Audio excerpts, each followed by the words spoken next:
برابر اور فرض کا ثواب 70 دیگر مہینوں کے حساب سے 70 فرائض کے برابر۔ اور یہ بہت بڑی شان اور بہت بڑی عظمت ہے اس ماہ مبارک کی، کہ جس میں اللہ نے ایک رات ایسی رکھی کہ جو 1000 مہینوں سے بہتر، اور ہر رات اللہ کی رحمتیں آسمان دنیا پر جلوہ گر ہو کر ندا دیتی ہے کہ ہے کوئی آج کی رات مانگنے والا آئے، اور اللہ کی بارگاہ میں سر سجود ہو کر اس سے مانگے، گڑ گڑائے، اللہ تعالیٰ اسے معاف فرما دے گا۔ یہ رمضان کی ہر رات میں اللہ تعالیٰ کی رحمتیں آواز دیتی ہیں، اور یہ اتنی بڑی فضیلت ہے، اتنی بڑی عظمت ہے عزیزان محترم۔ اور اس ماہ مبارک کی اصل عبادت ہے روزہ۔ یہ عبادتیں تو ہر سال ہے، ہمیشہ ہیں، لیکن جو اس ماہ مبارک کی مخصوص عبادت ہے وہ کیا ہے؟ وہ ہے روزہ رکھنا۔ اور چونکہ روزہ مخصوص عبادت ہے، اللہ نے اس کا جو اجر و ثواب اور بدلہ ہے وہ بھی مخصوص فرمایا ہے۔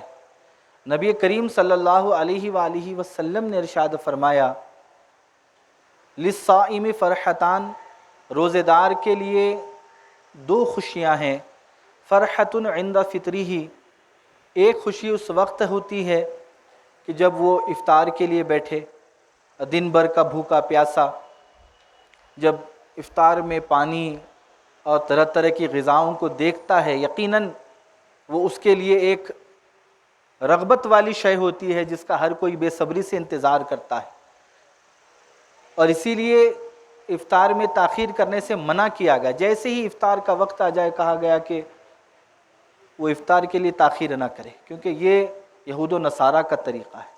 تو ایک پیغام بھی یہ ہے کہ اس میں رغبت دکھائی جائے، اور دوسرا وفرحۃ عند لقاء ربہ، اور دوسری خوشی اس وقت ہوگی جب اپنے رب سے ملاقات کرے گا۔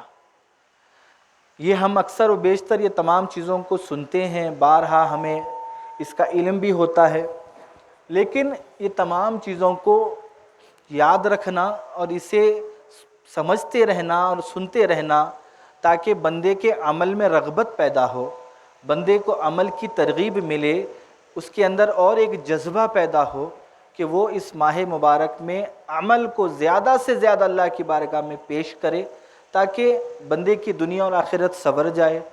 اب یہ تو رمضان سے متعلق بہت ساری باتیں، آگے بھی جمعات جو آئیں گے اس میں بھی اس سے متعلق کافی کچھ باتیں آپ کے سامنے رکھی جائیں گی۔ اس میں اکثر و بیشتر تو ماشاءاللہ ہم اکثر و بیشتر جو ہے سنتے رہتے ہیں، لیکن ایک بات میں ایک بطور پیغام اور ایک بطور آپ کے لیے ایک میسج کے طور پر آپ کے سامنے رکھنا چاہتا ہوں، وہ یہ ہے کہ یہ جو رمضان کی فضیلتیں ہیں کہ نفل عبادت کا ثواب فرض کے برابر، فرض کا ثواب 70 فرائض کے برابر، افطار کے وقت خوشی، پھر روزے کا بدلہ اللہ کا دیدار ہے، یہ مہینہ غمخواری کا ہے، صبر کا ہے، صبر کا بدلہ جنت ہے، یہ جو ساری رعنائیاں ہیں، یہ ساری برکتیں ہیں، یہ ساری کرم نوازیاں ہیں اس ماہ مبارک میں، اس کی وجہ کیا ہے اور کیوں ہے؟ ظاہری بات ہے، اللہ نے موسیٰ علیہ السلام کو جب تورات عطا فرمانی تھی، صحیفے عطا فرمانے تھے، تو اللہ نے بھی موسیٰ علیہ السلام کو روزہ رکھنے کا حکم دیا۔ کتاب مقدس کے شکر میں موسیٰ علیہ السلام کو بھی تورات جب عطا ہوئی تو اس کے لیے کہا گیا کہ آپ روزے رکھیں، کیونکہ یہ پروٹوکول تھا، اللہ کا شکر ادا کرنا ہے، تو یہ دستور ہے اللہ کا، شکر ادا کرنے کے اور بھی طریقے ہیں، لیکن پچھلی قوموں میں بھی یہی سمجھایا گیا کہ تورات کے عطا ہونے سے پہلے کہا کہ تم روزوں کا اہتمام کرو، اور یہ روزے کیا تھے؟ ایک تو بندے کے لیے اس کی روحانیت میں اضافہ، اس کے تقوی اور پرہیزگاری میں اضافہ، انبیاء تو بہت بلند ہیں اس سے، لیکن یہ ہمارے لیے ہے کہ بندہ جب روزہ رکھتا ہے تو اس کے تقوی اور پرہیزگاری میں اضافہ ہوتا ہے، بندے کے عمل میں خلوص پیدا ہوتا ہے، اللہ کی طرف رغبت ہوتی ہے اور خوشی اور خضوع پیدا ہوتا ہے۔ تو یہ ایک تعلیم امت تھا۔